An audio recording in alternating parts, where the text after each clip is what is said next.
All right, back for another beer review, and today I will be reviewing a beer from the Floyds Brewing Company, and they're out of Munster, Indiana, and this is their Pertinent Funeral. So this is an Imperial IPA that comes in at 10.5% alcohol by volume, 100 IBUs at the time of review. This can is approximately 5 weeks old. So this is a collaboration with the grindcore band Pig Destroyer, and on the side of the label here it says, "The wolf inside this pale ale is trying to walk upright." This bright and aromatic beer was brewed with our friends in the band Pig Destroyer. I love that they just call this a pale ale. Whether this is an Imperial pale ale, Imperial IPA, triple IPA, whatever the case may be, it's a huge, absolutely huge beer, 10.5%. I feel like this is going to be an old school West Coast triple IPA or Imperial IPA, and that's because I remember this one being released in like 2013-14. I had some friends in Michigan get their hands on it, and I think it came in 22-ounce bombers back in the day, and I remember a lot of people enjoying this one.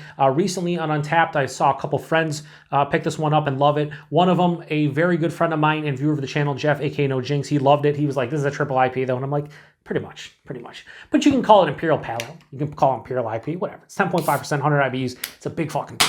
Let's get it open here, crack it open. Pour it into this, into the glass. I'm using the Night Fury glass from Witch's Hat just because I like the logo on the side that you see. But I also love the artwork on this beer. It's fucking great. I just love it. Most of Floyds' artwork is fantastic. So I'm going to put that over here because this might go on the pretentious wall of bottles and cans if it's pretty good. I think it's going to be. I don't know. One thing I will say is these types of beers, like the old school West Coast, I don't know if it's going to be West Coast, but like kind of, or Midwest or whatever, where you get like some pine resin and some caramel malt and all that stuff.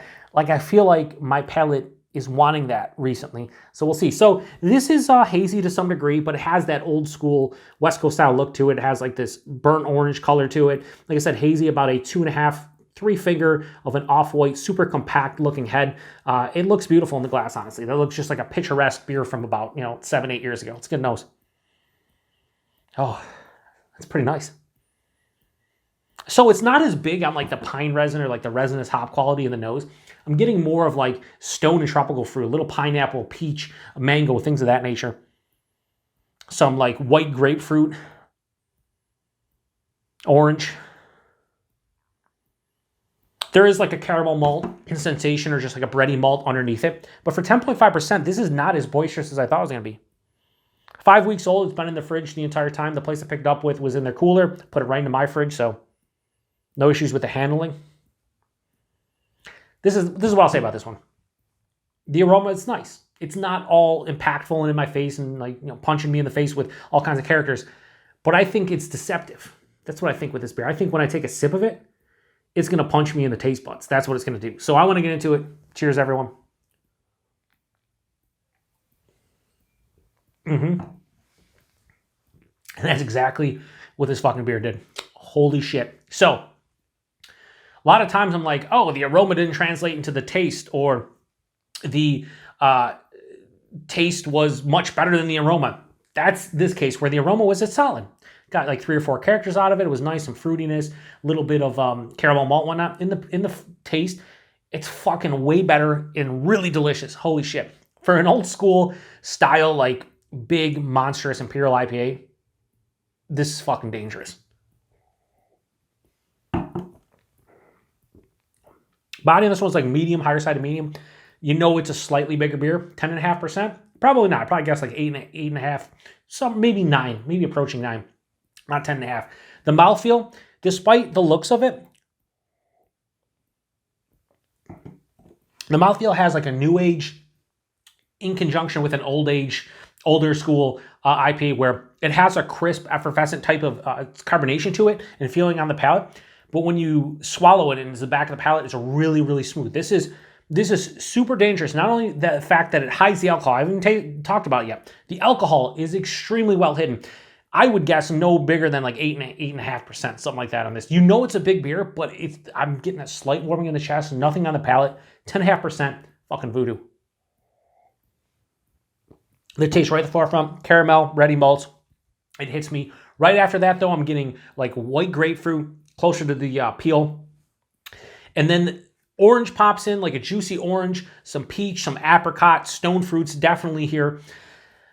But then the second half of the palate is where the looks of this beer translate into the taste, because it has a very resinous pine, resinous hop quality in the back of the palate, gripping bitterness. This is like moderate to full-on bitter.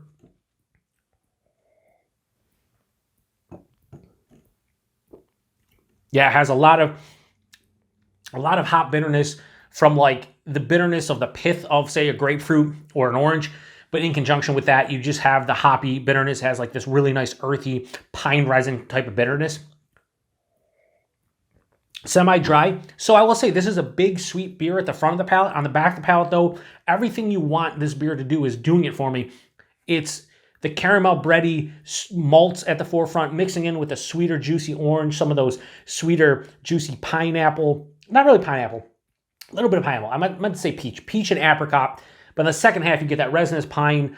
There's a little bit of like a floral component, but really resinous and earthy pine. And it's just building.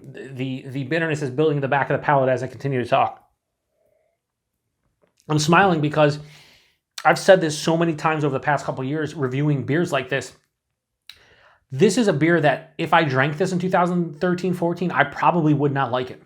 Or I would tolerate it but not be enamored with it.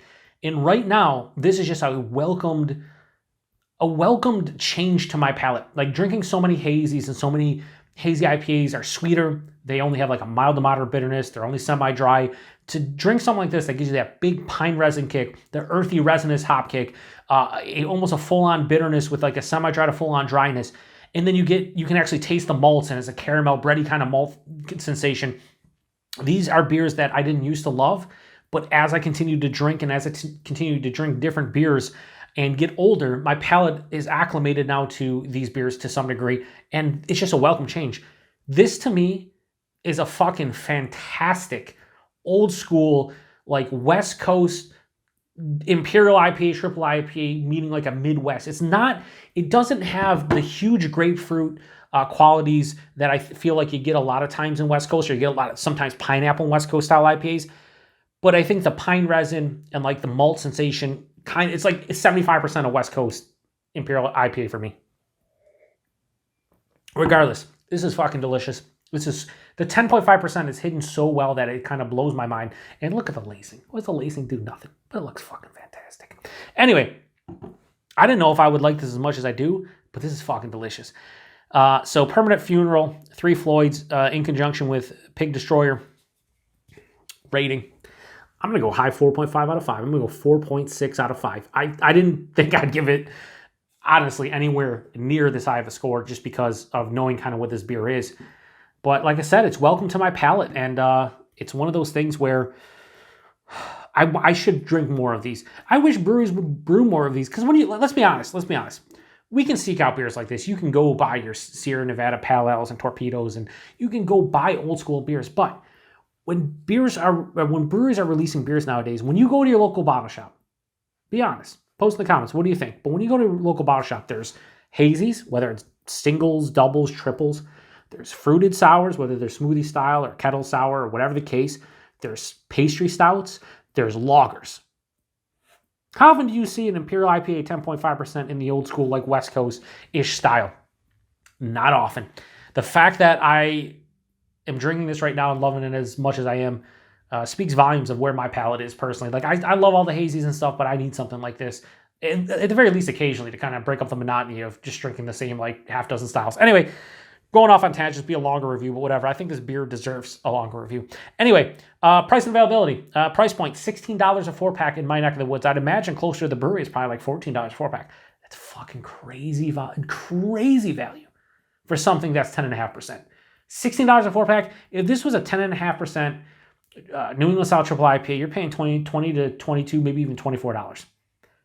The fact that I paid $4 for that can is fucking fantastic. Probably the bomber back in the day was probably like $10, $12, which is a shitty value if you compare the $4 can here. But yeah, it's crazy. Availability, wherever you see 3 Floyds. I picked this up locally here in Western New York at the AJ's Beer Warehouse in Rochester. But I'd imagine wherever you see 3 Floyds has probably showed up. And yeah, I can't recommend this one enough. 4.6 out of 5. Love the artwork, love the beer, and I'm going to drink the rest of that and probably feel pretty good after it. But at the same time, the fact that I can't tell it's 10.5% is fucking scary. So if you've had this, shout out to the motorcycle going by. I don't know if I'll pick it up on the microphone. I'm drinking this one at it's like 9:30 at night, and motorcycle going by. He's enjoying himself, even though it's like 40 degrees outside. Anyway, if you've had this one before, let me know what you think about it. And I really do mean that. I would love to hear other people's opinions. Like I said, I've seen some people on Untappd drink this one going back 7 or 8 years ago. A lot of my friends had this one, but if you drank this one recently and you had it back in 2013, 14, let me know. Do you think this compares to the original release or two? What do you think? The fact that it's in cans now is just mind-blowing to me and fantastic. So I do apologize for the longer review. It happens here at the Beer Patrol. I like to ramble. I like to talk about a lot of nonsense. But when I get a beer like this, I just get so excited and I start reminiscing and shit goes sideways. But that's the Beer Patrol in a nutshell. Shit goes sideways should be like the theme of my channel, or like the whatever, like the quote that I use. Shit goes sideways. Anyway, appreciate everybody stopping by. To the next one. Cheers.